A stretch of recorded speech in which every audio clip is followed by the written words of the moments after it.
Welcome to week 2 of our study in Galatians. In week 1, we discussed Galatians chapter 1, and obviously this week we're going to go into chapter 2. And so if you remember from chapter 1, Paul is admonishing his gospel, the one that he preached to the Gentile believers in Galatia.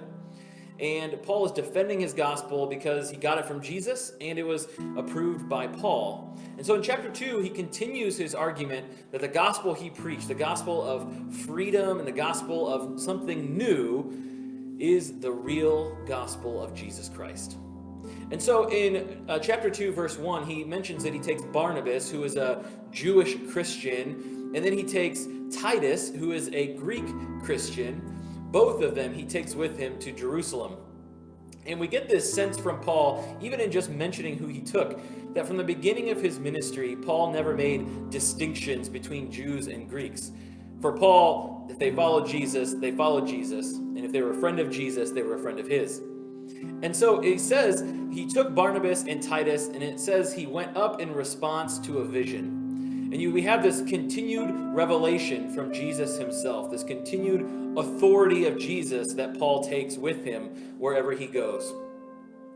And so he says, I laid before them, right, the apostles, the select few that met with him, the gospel that I proclaim among the Gentiles, in order to make sure I was not running or had not run in vain.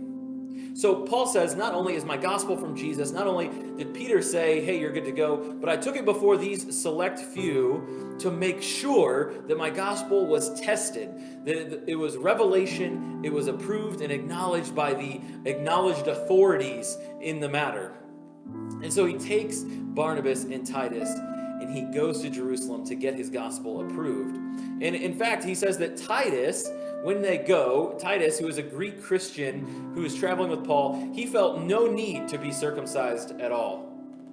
Right? Because remember, circumcision is one of the main issues at play in this book. That people were trying to push Jewish customs and Jewish tradition on these new Gentile believers in Galatia. And so he says, even Titus, who is my key Gentile Greek guy, even Titus didn't feel like he had to be circumcised. But even then, there were what he calls false believers who were attempting to, and the word he uses, I love it, enslave these new believers with Jewish customs.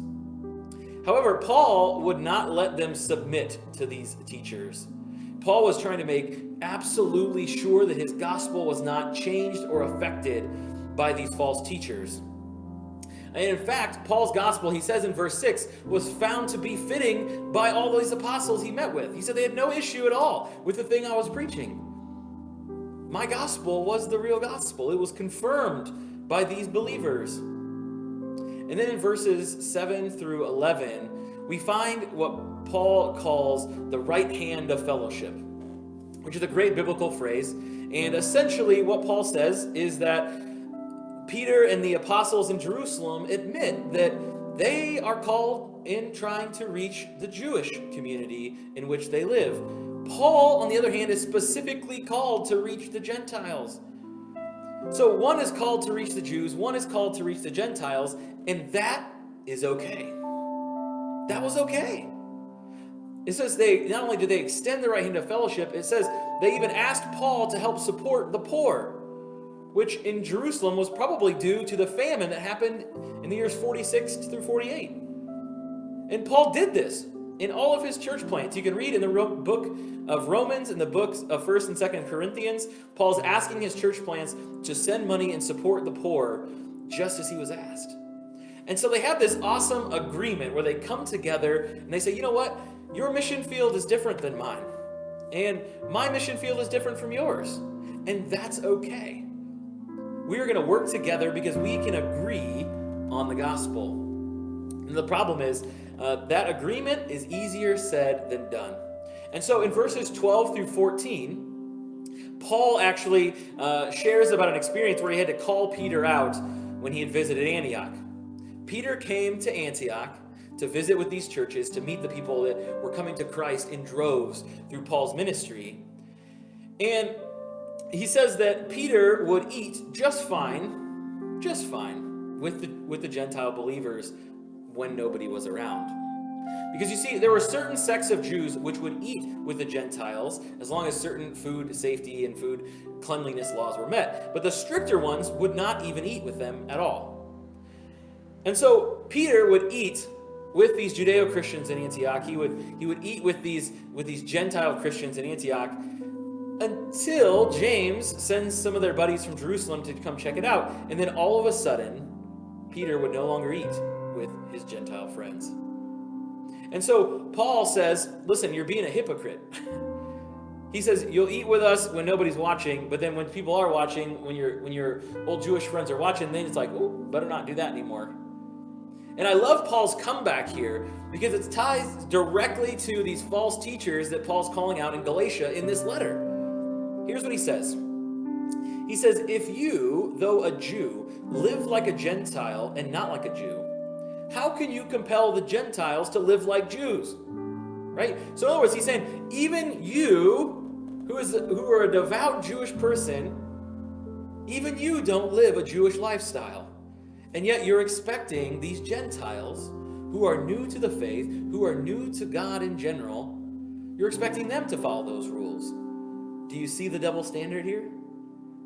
Can we expect them to follow the same rules, which even Peter doesn't want to follow? Even the rules that Peter is kind of skirting now because he's following Jesus. And so Paul follows this up by laying out the gospel in consideration of these events. Paul says, first of all, that all are justified by faith in Jesus Christ. Whether they're Jew or Gentile does not matter. What matters is that they have faith in Jesus, and that faith is what justifies them. Because he says that any attempt to fulfill the law fails. Because at the end of the day, none of us can fulfill the law. So any attempt we have at doing so fails, which is why we must be, what Paul says, is crucified with Christ. And let him live through us. Because Paul says, if justification came through the law, then Christ died for nothing. He says, this is the whole point of the gospel, is that our justification doesn't come from being Jewish. Our justification comes from following Jesus, from having faith in Jesus. And that faith is the same faith, whether you're Jewish or Gentile, whether you grew up in it or not. So I've got two things that I want to go over with you on this chapter, two things I want you to consider for this week. The first is this. Paul and his apostles, and Paul and the apostles in Jerusalem, they could agree on the basics of the gospel message. They could agree that faith in Jesus was what was necessary. And yet, they both had separate mission fields. So how they lived out this idea, how they lived out the gospel looked different. And so the questions I want to ask you in that is this. If we are to band together and to do what is right by God, it means that we need to be at work in our mission field. In the same way that Paul is the apostle to the Gentiles, and the apostles that we know, Peter, James, John, they're apostles who are missionaries to the Jews. We need to figure out and ask ourselves, what is our mission field? Do you know your mission field? Does your church know its mission field? What has God called you to? That's really what we're asking. What has God called you to? Paul knew what he was called to do. The apostles knew what they were called to do. The issue they had was they were trying to meld the two things together when they shouldn't have been. They didn't need to be. Paul could do his thing, the apostles could do their thing, and it didn't matter. It didn't have to be this massive overlap where everybody has to do the same thing. This is why I love the ecumenical spirit that's really been going on in the church the last couple of decades. We've really learned to get along and agree on the basics and be able to reach our mission fields for Jesus. So I leave you with that. Do you know your mission field?